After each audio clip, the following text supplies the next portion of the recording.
Sun City Hilton Head Boys of Summer are back on the field after a season opening ceremony. The honor guard showed the colors, and those in attendance lent their voices to the Star-Spangled Banner.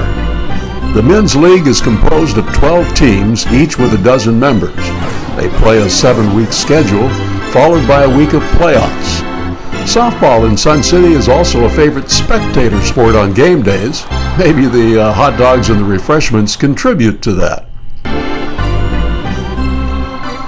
At the ceremony was the president of the board of directors of Sun City Hilton Head, Allison Tucker.